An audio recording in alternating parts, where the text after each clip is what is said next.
Nadadapa, bumabangon, gaya ng puno, hindi pumapalag. Ang muscle naman ulit ang pag-uusapan natin tonight, Nocturnes. So, ang tanong na ating sasagutin sa episode na ito ay ito. Paano ba maging macho? Number 1, I suggest magsimula ka muna sa pag-e-exercise. Regularly, Nocturne. Ngayon, nag-enroll ako sa isang fitness program, personal training, ang nare-receive ko tuwing Tuesday sa isang gym. Mag-research ka muna sa gym na nais mong pasukin. Tingnan mo yung mga review ng mga kliyente. At kung swak naman sa iyong expectation, dumalaw ka at magtanong kung mabibigay ba nila o madideliver yung, o at least matutulungan ka na madeliver yung ganong results. Kasi tandaan na sa pagdating sa body transformation, yung effort sa'yo, Nocturne. Kasi ikaw yun naman yung nag-e-exercise, hindi yung gym. So yun ha, mag-invest sa exercise. Doon marami ka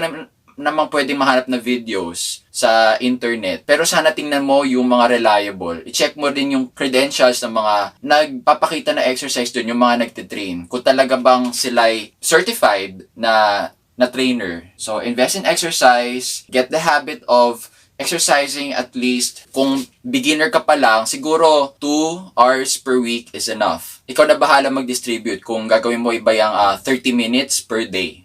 Pero kapag tumatagal ka na sa pag-exercise, pwede mo na i-increase yung time from 2 hours to probably 4 hours per week. Depende sa kapasidad na iyong katawan. At kung ikaw ay matagal nang hindi nag-exercise, at syempre, kapag nagkakaedad na tayo, Nocturnes, that's the only time na siguro mag-consult ka muna sa doctor kung papayagan ka niya mag-strenuous activity. Okay? So yan, may exercise ka muna ng palagian. At kapag nag-exercise ka, Nocturne, suggestion ko, huwag ka lang mag-focus sa iisang body part. Well, yeah, bawat exercise, may particular body part kang hinuhon. Pero kung kaya, full body, from the neck down to your legs. Holistic dapat, Nocturne. Kasi pangit naman kung let's say, puro biceps ka lang. Ang laki-laki ng biceps mo, pero ang liit-liit ng muscles mo sa ibang bahagi ng katawan. Hindi magiging symmetrical yung pagiging macho mo. Hindi sapat na bulky ka lang o malaki. Dapat balance din. Tandaan mo yun, Nocturne. So, kaya maganda din na makapag-invest ka sa isang personal training kagaya ng ginawa ko. And I've been doing this for about 2 months already at nakikita ko yung resulta. At napapansin din ng mga kakilala ko yung resulta na medyo nagkakalaman daw ako. Kahit hindi ko naman masyado binomonitor ang sarili ko, syempre, napaka-narcissistic naman yun, no? Kung sarili ko tinitingnan ko, iniisip ko sa lahat ng mga sitwasyon, may mga ibang bagay din na kailangan ng aking atensyon. Pero napapansin din ng iba, kahit hindi ko nakikita. Pangalawa, diet. Yung kinakain natin, Nocturnes. Kung gusto mong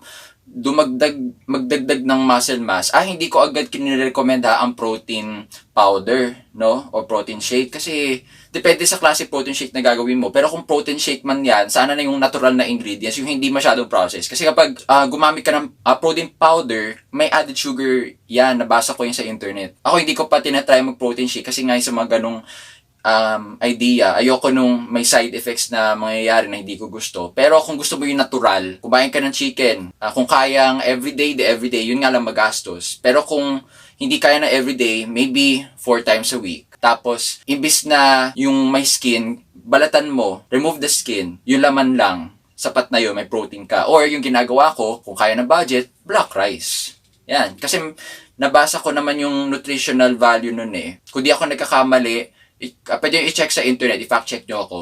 May protein yung black rice na wala yung white rice. Basta mag-research ka rin, ano yung mga pagkain na accessible sa'yo, na kaya mong bilhin, na may protein, mataas ang protein.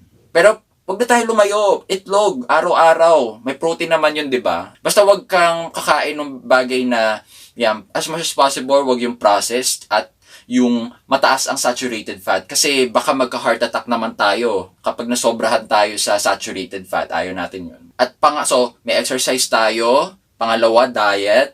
At pangatlo, ito yung pinaka-importante kasi ito yung magdadrive sa iyo to push yourself mindset, Nocturne. Kailangan kahit hindi ka motivated mag-exercise, mag-exercise ka. Kung nakaschedule ka mag-exercise this day, gagawin mo yan ano man ang iyong mood. Basta, Nocturne, wala kang sakit sa araw na yon, hindi ka nilalagnat, wala kang injury. Syempre, kapag may mga ganong kang sitwasyon, huwag ka muna mag-exercise. Pero kapag nasa normal ka naman na kondisyon, may energy ka to exercise ka kahit, let's say, kagagaling mo lang sa away the day before, mag-exercise ka pa rin para i-release mo yung stress mo.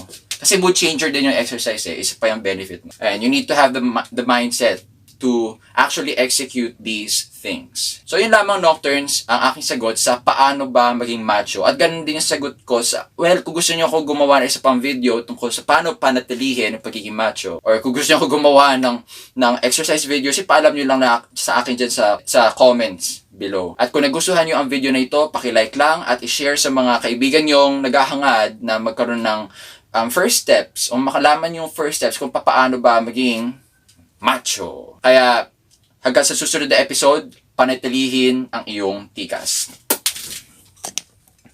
Kahit gaano kalakas, kahit gaano kalakas,